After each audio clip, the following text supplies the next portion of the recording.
We are fortunate today to interview one of South's favourite sons, Sean Pollard, affectionately known by all and by his teammates and friends as Polly.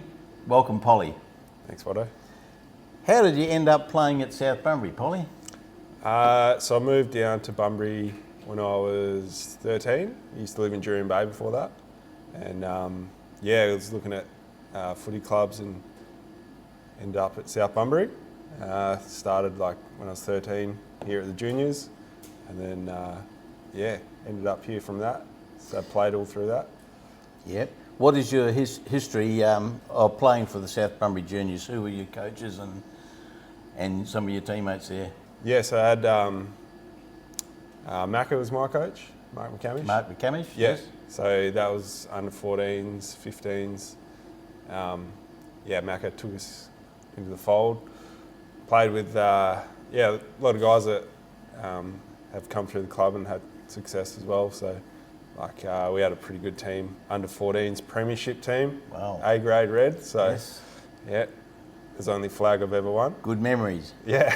Yeah. No, it's good times. And now following on with the juniors, with your senior football at South, tell us a bit about that. Yeah, so after juniors, I actually stopped playing footy for like 2 years. So from like 16 to 17, I didn't play footy at all, just went surfing and got on that, partying and surfing, that Yes. kind of thing as a young bloke. Yes. I was good mates with Kurt Cadman. Yes. And so his dad, Ash, was coaching the Colts that year. I think I was like 19. And Ash pretty much dragged us down to training one night, and then came back and really loved my footy in the seniors. So, Yeah, good on you. Yeah. And you through that time, you would have had some great teammates. Look, that we would know. Name some of the players that you played with. Oh, you've already mentioned Kurt. Yeah. Some of the others. Yeah, so I played like 9 games of Colts. We had like Guy Piggott, Morgan Lane, who else? Like Banger. Yes. Those guys were all playing when I came back. Catters. And then, so I played like 9 games of Colts my first season back, and then got put up to the league under Mark Bayliss. Mark Bayliss, yes. So, he put us down the back line, so I was kind of tucked under the wing of like Fieldo, Nat Fielding. We had like Travis Gowland, still playing then. Dill Harper, Adam Harper. Fantastic players, Yeah. great teammates and great players. Yeah, legends. So there was a real solid like senior group when I started playing senior footy. So those guys were strong leaders. And Yeah, Bo right. Tan as well. Bo Tan, yeah, Yeah. great man too. You had a bit of trouble off field, washing dishes for 3 weeks on a players trip. But what's that story relate to? Yeah, so I think it was the first year back as well. I was like 19. We had players trip up in Perth, got the bus up, got on the piss on the way up, and we went out afterwards. We went to the Ascot races, and then ended up in Northbridge. And I ended up getting kicked out of the pub in Northbridge, and being young, I didn't. As you do? Yeah, I didn't actually know where I was staying, so I ended up getting in a bit of trouble there, and I had to find a way home. So I actually, in Northbridge, the police get around on push bikes up there. Yes. So I just saw this push bike on the side of the road and jumped on it, started pedaling, and I had to end up in lockup that night. They caught me around the corner Right. with their bike. So I ended up going into lockup for the night and got in a bit of trouble from that. And then one night at the club here, I had a few too many and ended up having a bit of a tantrum, and I threw a chair through the window. And so I ended up doing the dishes. That in was the your kitchen. penance? Yeah, for like 3 weeks. So, Yeah, but you do the crime, you got to do the time. yeah, got dropped to the resis as well, and probably not my proudest moment. Always with you, bud. But it's definitely a learning experience for me. So Good on you, Polly. We've touched on your footy, Polly. Is there anything you want to expand on and let the members know on your journey to South and at South? Yeah, for sure. So I guess my juniors career went pretty well. I won a couple of best and fairest back in the juniors. I was pretty stoked to get my name on the trophy, same as Adam Hunter.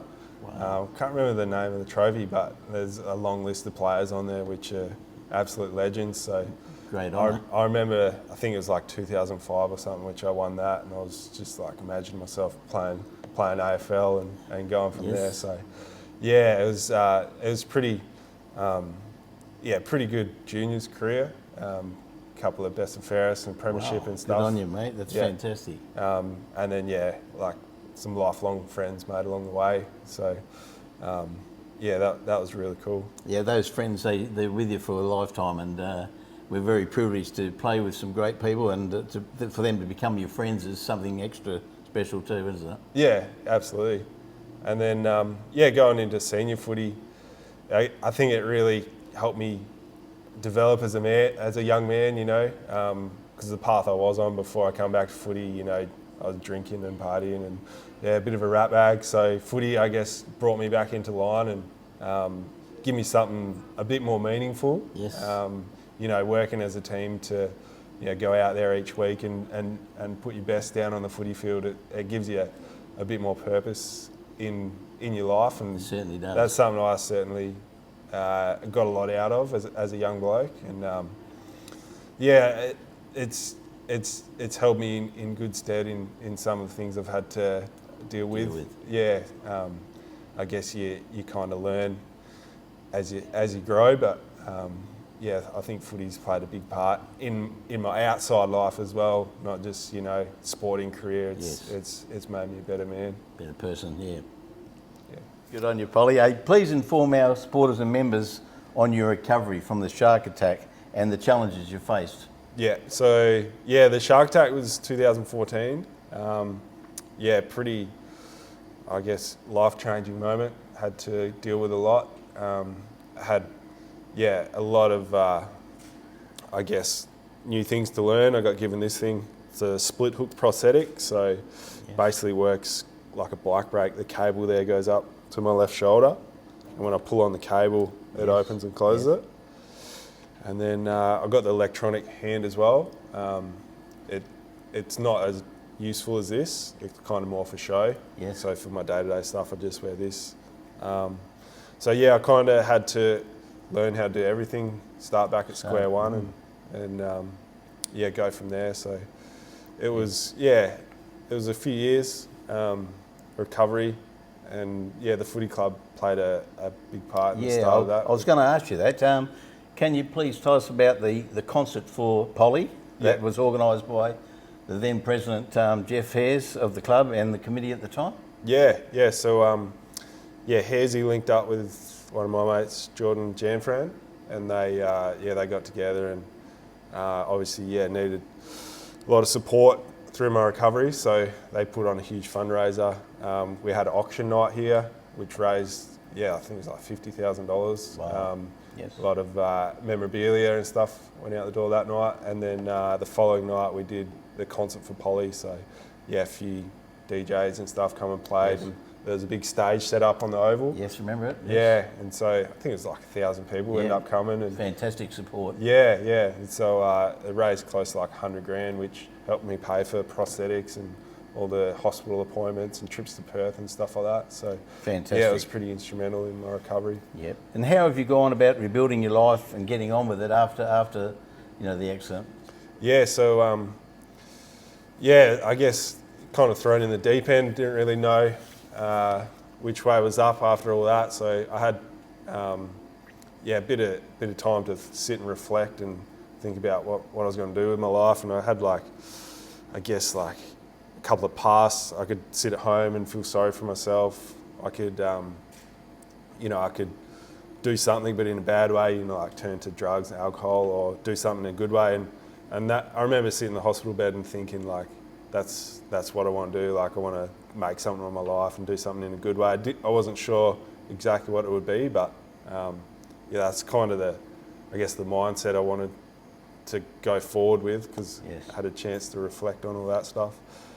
And and so having that kind of open mind about things led to a few different things, like opened some doors for me, and one thing led to another. I tried snowboarding for the first time, and ended up making it onto the Australian para snowboard team. Yeah, well, you have gone on to represent Australia at the Winter Paralympics in snowboarding.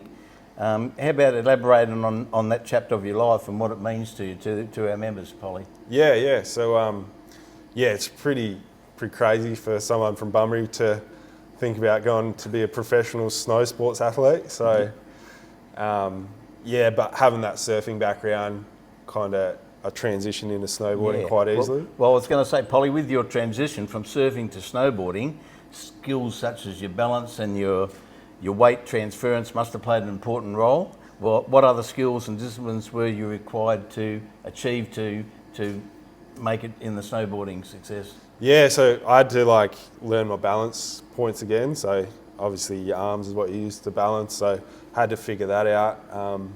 And then got on snow. It's a little bit different to surfing with the way you control the board, but once I kind of learned the basics, I could do it quite well. I went to a trip to Canada and with a friend over there, and then the Canadian para snowboard coach approached me while I was in a ski lodge over there, and he come up and he's like, "Oh, you got to come ride for us, try to get us onto Team Canada." And I was like, "Oh, I'm from Australia, mate. Sorry, I can't." But he told me all about the Paralympics and the sport and stuff, because I didn't really have any idea. And then, when I got home to Australia, I got in touch with Paralympics Australia, and they put me down this pathway to go to the Winter Paralympics, which I did in 2018. So it was pretty cool, and that was a few years ago now. But you've been training with the Australian para team recently, for hopefully future international competitions. How have you been going in that pursuit?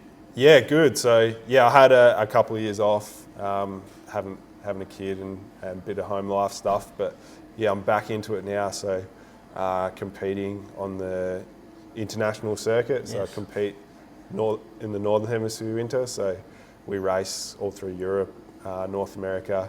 I've just come back from the World Champs in Canada. Wow. With the goal to qualify for Italy 2026, which is where they're holding the next Winter Paralympics. Right, 2026. Yeah, it's about 12 months away. So we'll be following that with interest, all the members and supporters of the club. Yeah. We all know the significant challenges and obstacles you've had, Polly. However, your wife Claire has also had her own health battles that you have had to face together. Can you please let everyone know her challenges and how much support she has provided for you? Yeah. So, Claire's amazing. She's been with me through thick and thin. And a little over 2 years ago, she got diagnosed with breast cancer. It's a pretty tough time for us. We're a young family, just had a daughter. And to go through that, especially everything else we've been through as well. I don't know how Claire does it. She's an incredibly strong person. Lady. Yeah. But thankfully the treatments worked. The breast cancer's been cleared from Claire for a bit over 12 months now. So we're on the up and up again now. But super challenging at the time. But we've managed to, work our way through it and still going. Something special I'd like to share with supporters and members. 2014, a week after that horrific shark accident, the reserves were in a grand final, and Catters gave you a call. And could you tell the members what actually happened that you shared with the players before that grand final? Yeah. So the shark attack happened on a Thursday. I was down in Esperance. I wasn't playing that year because I had a shoulder injury, so I was just getting back into surfing and stuff. But I think the boys were playing in the Grandy on the Sunday, so I got attacked on the Thursday, and there was a heap of media and stuff about it, and kind of a bit of a big fuss. But before the boys run out, the reserves in 2014, Catters got on a Skype call with us, and I was in the hospital bed, and just chatted to the boys before they run out, and I tried to, I guess, pump them up, and they were pretty fired up, I think, to get out there and have a crack for us. And I remember watching the game from a hospital bed as well, and just being proud of them, like having a solid crack out there. Yep.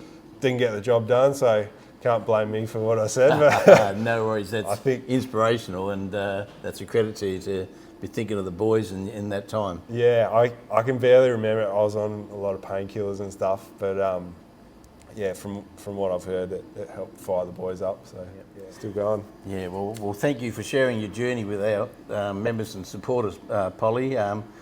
We know you never seek praises, but we at South are so proud of your courage, your resilience and your achievements, mate.